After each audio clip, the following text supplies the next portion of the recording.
I need you to tell me where you were born and where you grew up. I was born in Chicago, Illinois. I grew up about an hour south of there in Richmond Park, in a small south suburb of Chicago. Not the biggest town at first, but then it definitely felt like it got smaller as I was growing up. So that was my little quiet town in Richmond Park. What What was your first memory of sports when you were a kid? Whether it was playing, watching. It's kind of funny considering how much I like sports now, how much I didn't like it in the beginning. I would always watch cartoons or something on a Sunday morning, and then right at noon, the Chicago Bears would start playing. And I was like, what is this? What happened to my cartoons? What are they doing? Why are they running around like that? And you didn't like that. Didn't like it. Changed the channel immediately, never watched it. So were you? But when did it come that you finally were like, okay, I like following these teams. I like sports. So I think I had slight interest in it when Derrick Rose started playing for the Chicago Bulls. Derrick Rose is a Chicago kid, born and raised through the longest of odds. Some people would say the NBA draft is rigged. Derrick Rose ended up getting drafted by his hometown Chicago Bulls. That's when I finally became interested in it, but not interested enough that I would follow it as much as I do now. I think what really changed is when I came out to South Dakota and I was like, what am I going to have in common, a kid from Chicago, with the people of South Dakota? I was like, sports. Sports brings everybody together. Let's just get into the sports thing. So let's just talk about. We'll get into how you got to USD later. What teams did you really follow when you, let's just say, before you actually moved? Before I actually moved to South Dakota? Yeah. The teams I actually follow it was just the Chicago Bulls. That was it. You didn't care about hockey or football, really? Didn't care about hockey or football, really. I was just a one-man team there. And again, it was all because Derrick Rose. Derrick Rose epitomized, to me, somebody who came from a tough background and so would you say like similar to you? Similar to myself. Came through a tough background and through hard work and dedication and just pure being lucky enough to have those skills that he had. Mm-hmm. Made a way for himself, made a life for himself, and now he's bettering not only his life but his family's life. Mm-hmm. Mm-hmm. Did you play any sports in high school? Oh, did I? So, in high school, I always try out for basketball. Every year I try out. Every year I didn't make it, but that didn't discourage me from keeping trying out. But my favorite high school sports story was my first day of high school. I'm a freshman, and I'm walking around without my pants don't have a belt on. My shirt's too big. It's classic teenager angst look, right?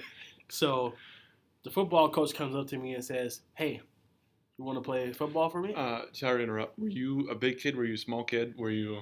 Oh, I was a bigger kid. I was probably gonna play some offensive line, or I wasn't fast enough to play linebacker. But who knows? Maybe I could have grown that. So probably offensive line, defensive line. I was kind of a bigger kid.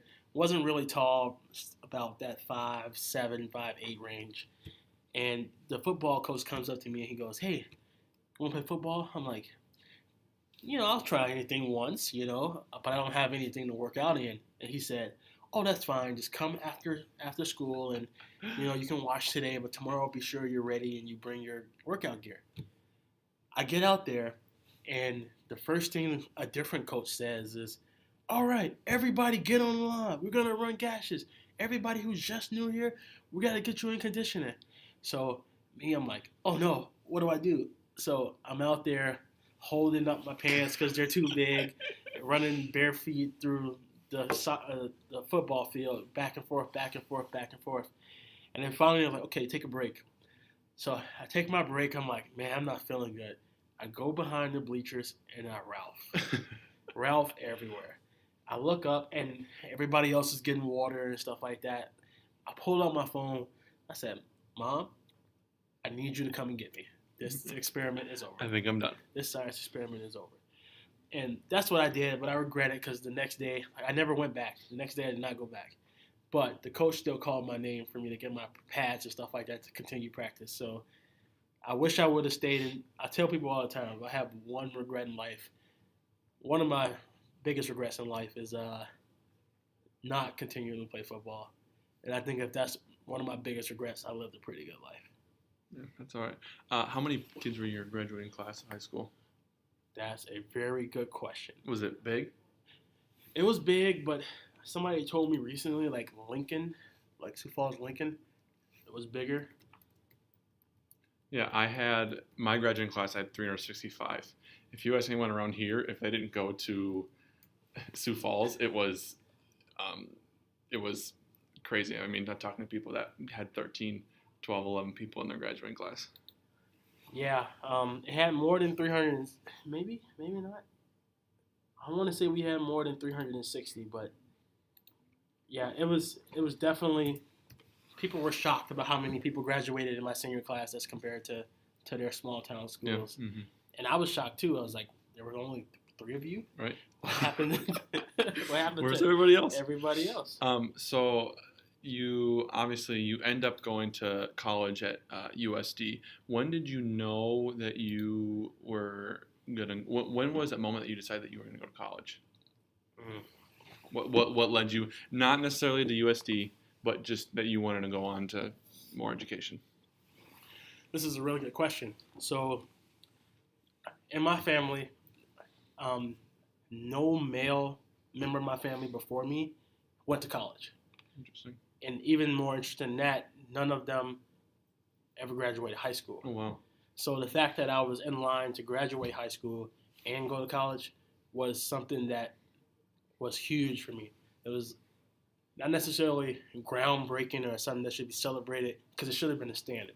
Mm-hmm. But I decided that, I'm going to make this a standard going forward that every member of my family, if I can help it, if they need help, just give them an example of what to do, how to act, how to study, how to prepare in order to graduate high school and college. Yeah. So that's when I knew that when I was a senior, I guess, everybody kept telling me, T, you're going to be the first male in the family to graduate high school. And I'm like, wow. Like that's, Mm-hmm. it's sad, but it was a proud moment altogether. That still is cool. Like for you to be the first, like yeah, you don't want to celebrate. Everybody should at least try to graduate high school, but no, it's still really cool that you were the first and the first to graduate college too. Yeah. So why USD? Did you check out any other places? yeah, so I checked out DePaul University. It's a school in Chicago. Mm-hmm. Xavier. Where is that? It's also in Chicago somewhere. Tulane down in New Orleans. So my first goal was to start inward, see where I can get accepted to in Chicago area, and then expand out from there. So I started out there, and then I branched out a little bit. So the Tulane's and the University of Minnesota. University of Minnesota was my number one choice to go for. So I applied there, and they told me, okay, we're going to accept you, but we're going to put you on the wait list for a bit.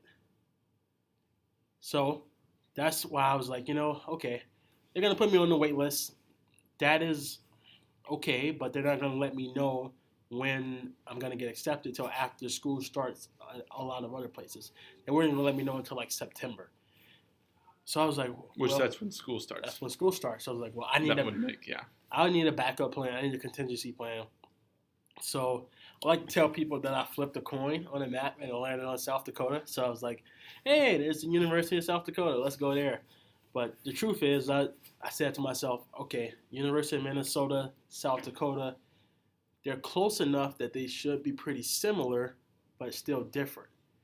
And I've never been to the campus of University of Minnesota, but from all reports, I was completely off base. A little bit, yeah. A little bit off base. So I applied to University of South Dakota, and it was some great admission counselors who I'm still friends with today who reached out to me and really made me feel welcome there. The icing on the cake for me was when I visited South Dakota, University of South Dakota. The campus was beautiful. The people were amazingly friendly, and it made me feel welcome, like I was going to be in good hands going forward. So it was at that moment I realized I'll be going to the University of South Dakota, And luckily, I chose to go there because shortly after that, the University of Minnesota said, "Sorry, try again next year."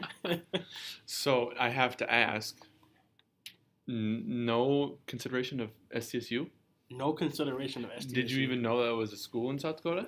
I think I did. I was like, okay, South Dakota State, but I don't know. In my teenage head, I was being biased. Like, I don't want to go to a state school. It's like the secondary Oh, class. yep. And luckily for me, I was right. South Dakota State is second class university. Okay. Go Yotes. So then I know you were involved in a fraternity and school. What fraternity was it, and when did you start to get involved? Yeah, so I am a member of the Phi Delta Theta fraternity.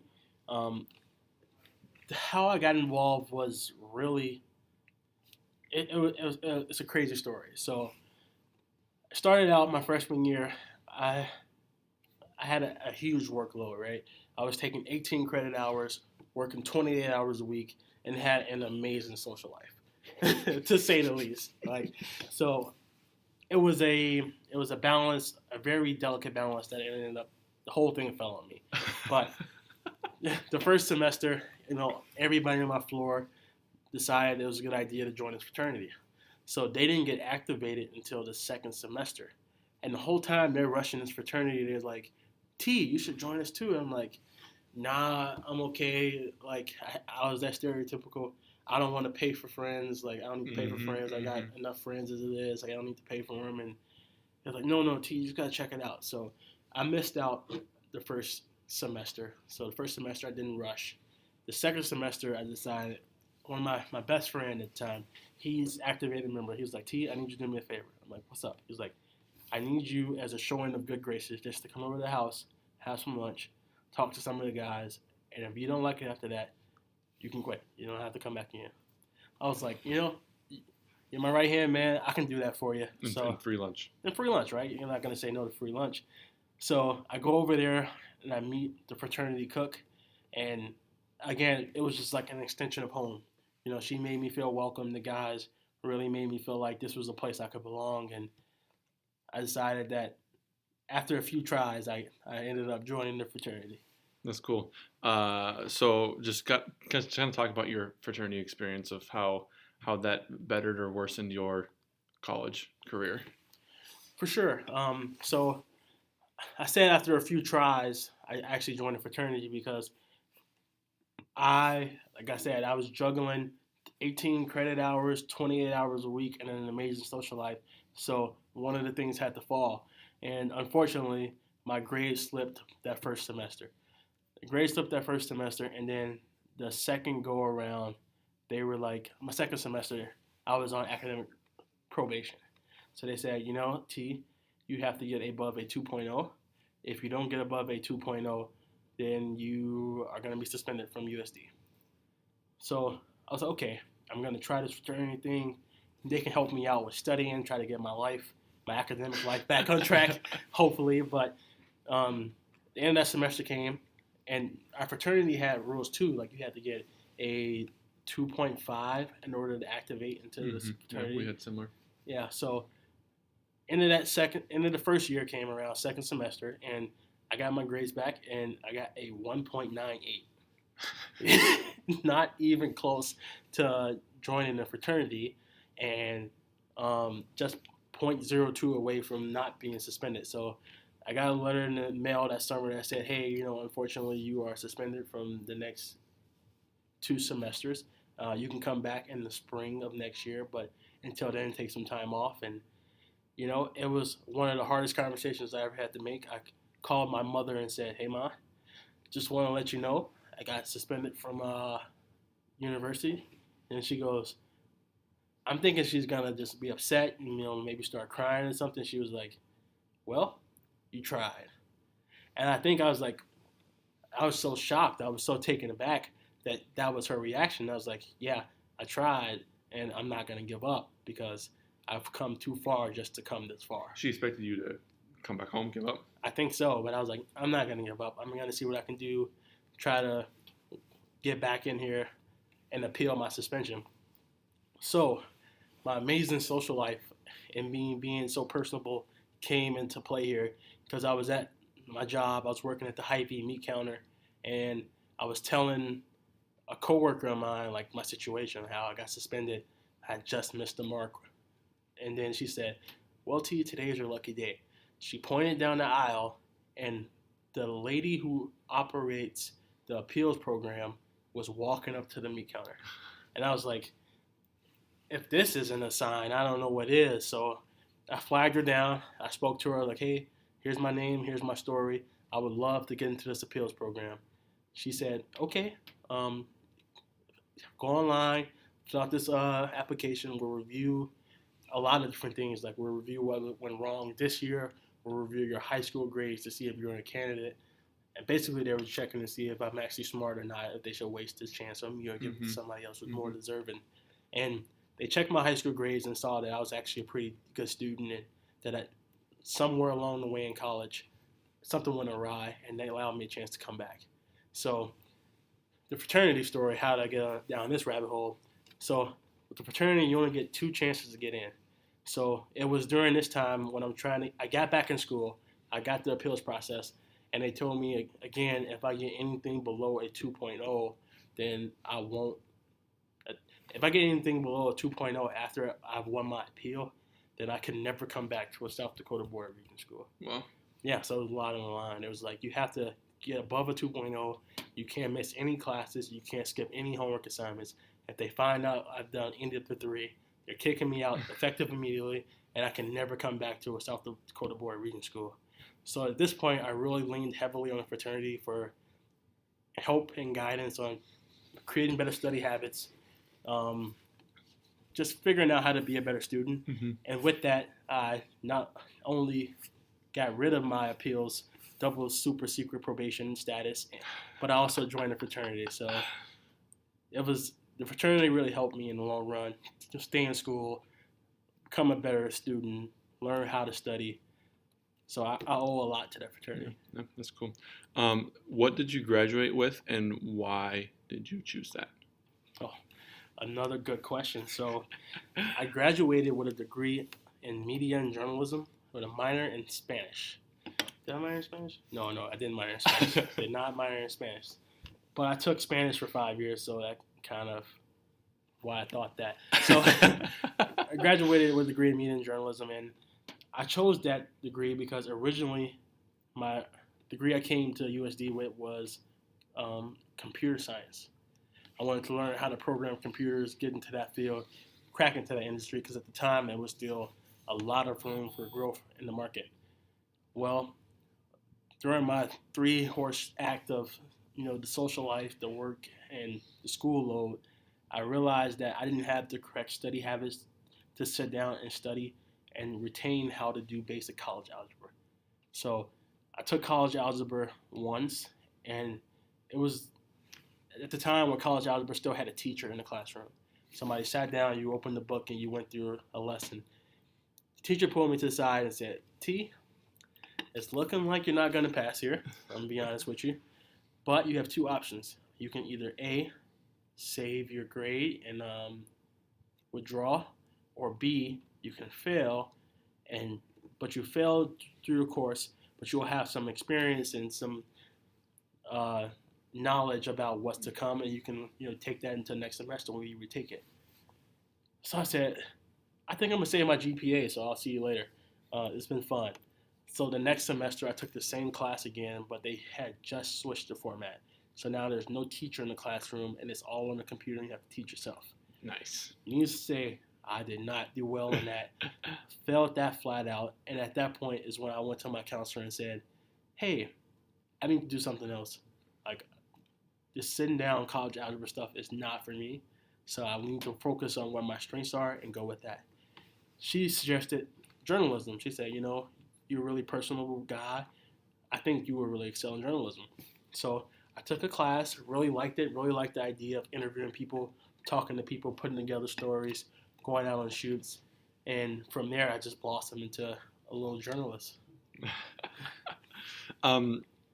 You said before that you've had some experience with your camera guy for the sports. Uh-huh. Do you have any good stories about that?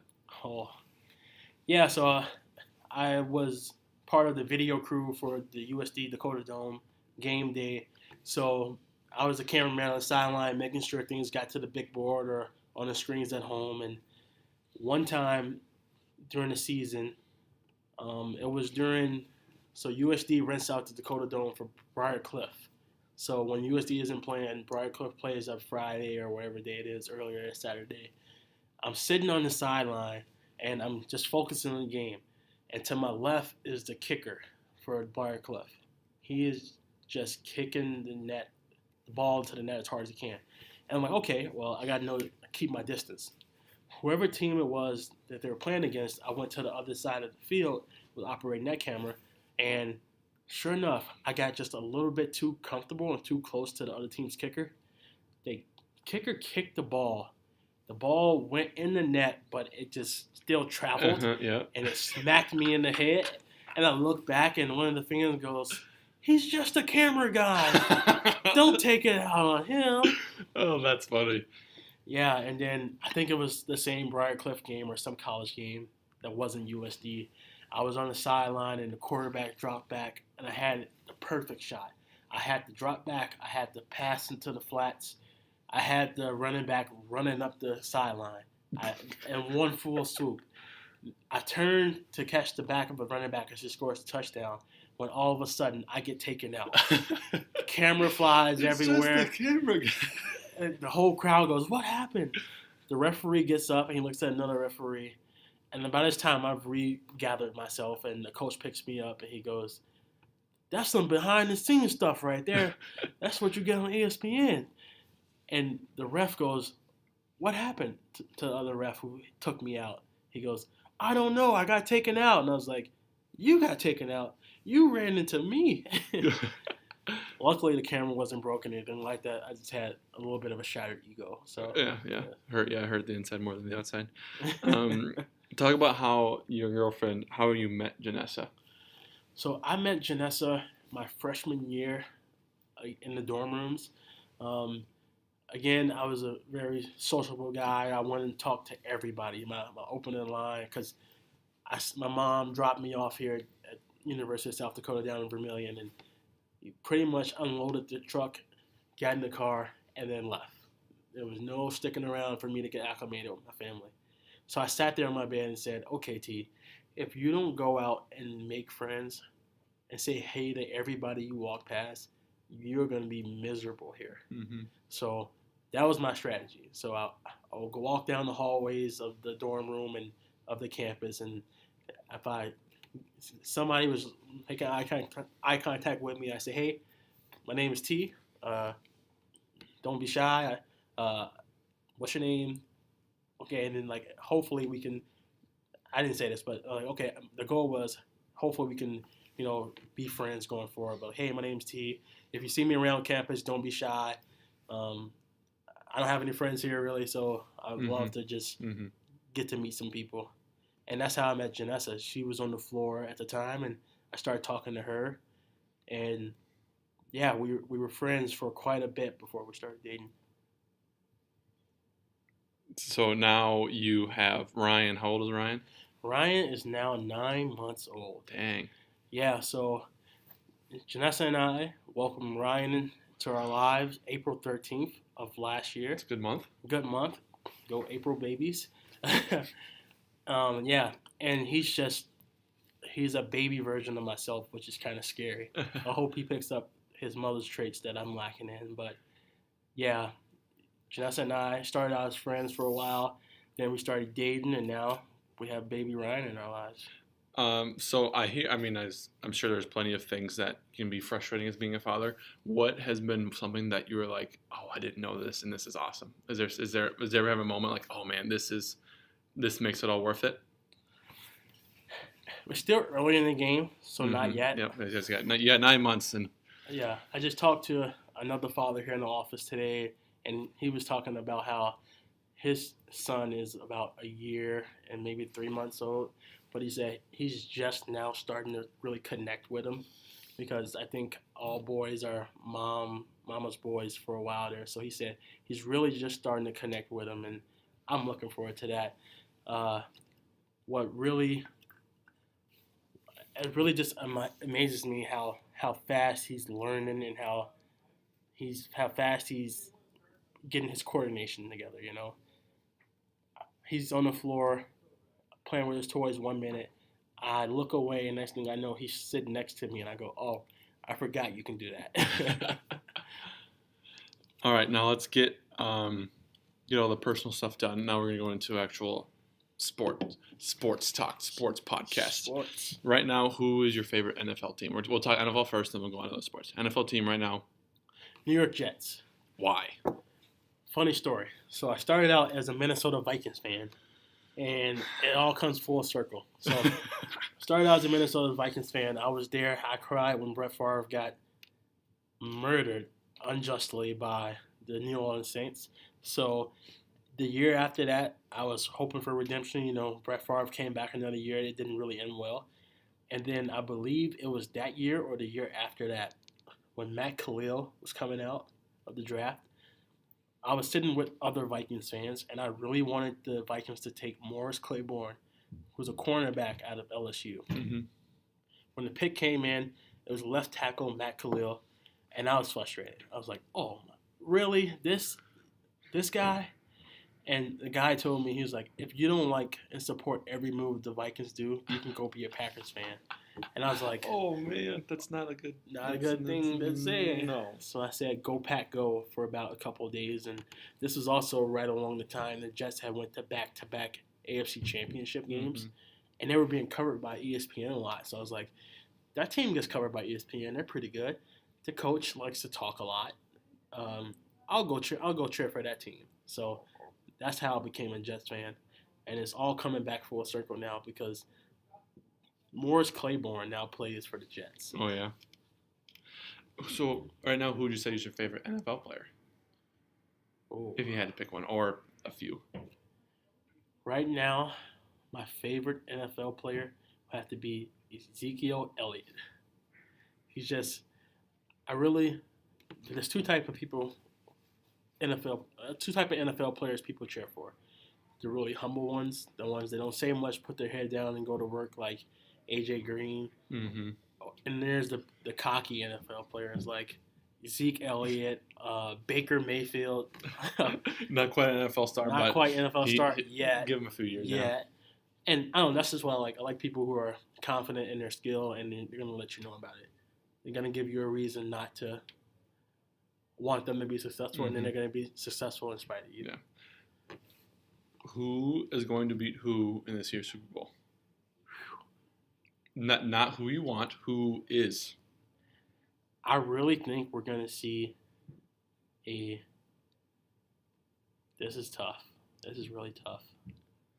Then I'll say and I've said this before, and if anyone's ever heard me say it, this is going to be, and this is definitely Homer pick too, but I don't care.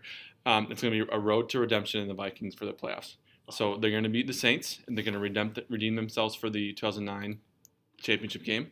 Then they're going to play the Falcons in the championship to redeem themselves for the 98 championships.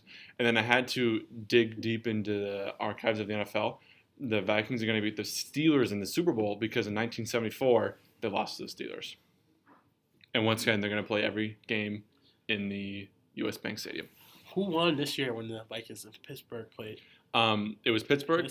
The reason why it was Sam Bradford was going to start, but like that Thursday or Friday, they said, nope, Case Keenum's going to start. That was his first game as a Viking, and it didn't go well. Didn't go well? Nope. I'm going to go similar. Oh, I can't do it. I just can't pick the Vikings to beat the Saints. I say that because the Saints have an amazing ground attack. Mm-hmm. And we saw last week when you stop the ground attack, Drew Brees can pick you off. Mm-hmm.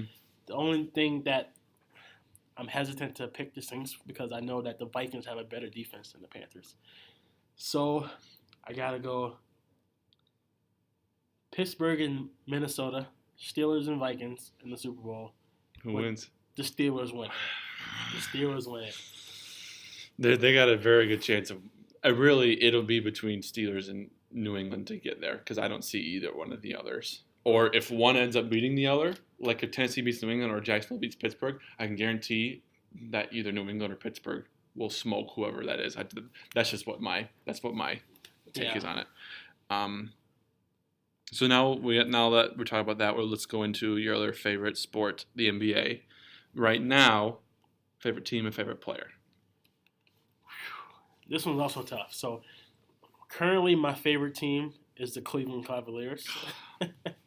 And that's only because Derrick Rose plays for him. Like, Derrick Rose is still my favorite player. And it's been a really hard season for me to watch this year because he hasn't played most of it. The injury bug has decimated his career, and this year is more of the same thing. So I'm having a hard time watching NBA, but when I do follow, I silently clap when LeBron James got dunked on by Tyler Jones. Hey, yeah, 2 games in a row that they lost by, was it 20, 25 points? 25 points.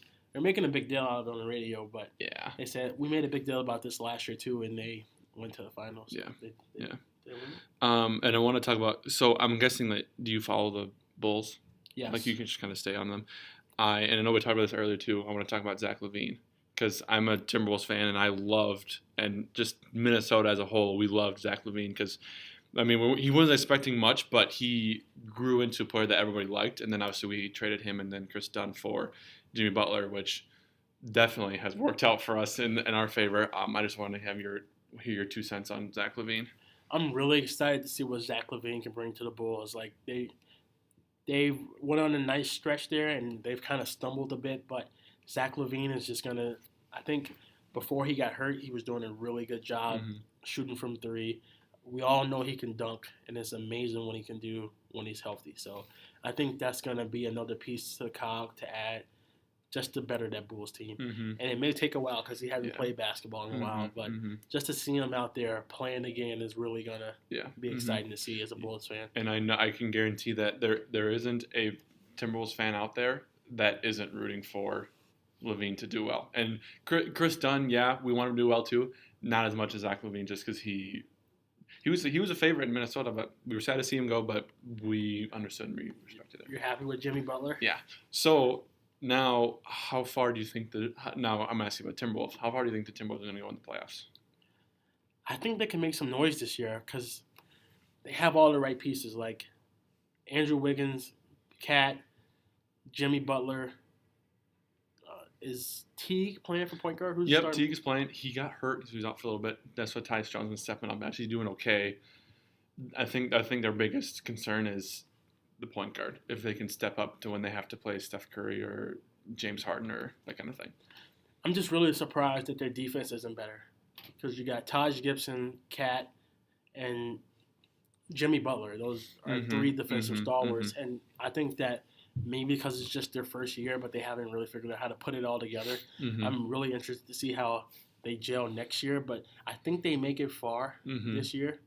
And it's funny you bring them up in the playoffs because I saw a graphic that said that the Timberwolves are one of the longest lasting teams for a playoff drought. I want to say it's like 13 years. 13 years. It's bad. It hasn't been good.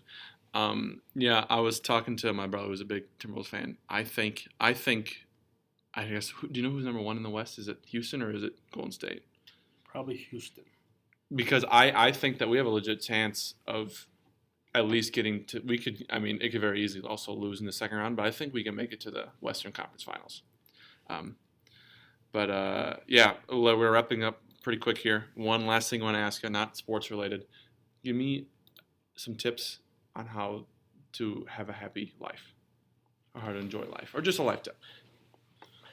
I think the biggest tip to enjoy life is going to be, and this is way easier said than done because I still struggle with it today, but just not let external things you can't control overtake your day. If you're having a really good day and something bad that's completely out of your control happens, don't let that dwell and ruin your day.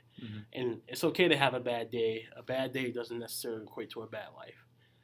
And with that, I just think that a lot of people would benefit from being patient, taking your time, planning out something, plan all the way to the end, knowing that it may take a few years in order for you to get the things you want in your life. The main example I have of that is my dream car is sitting down in the parking lot right now.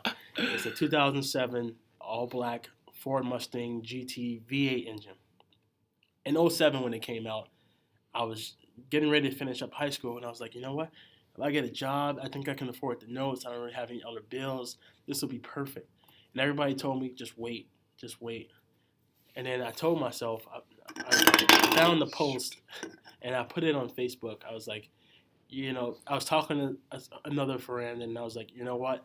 Once I, go to school and get my degree and start making an income, that I was going to get my 2007 all black V8 Mustang. And I said, that's what I'm going to do. And I look back, it was like almost 10 years later. It was a long time, but I finally got it. I had to wait for the right opportunity to come, but I got it, and it just makes it more enjoyable once you wait for it, you plan for it, you do things the right way.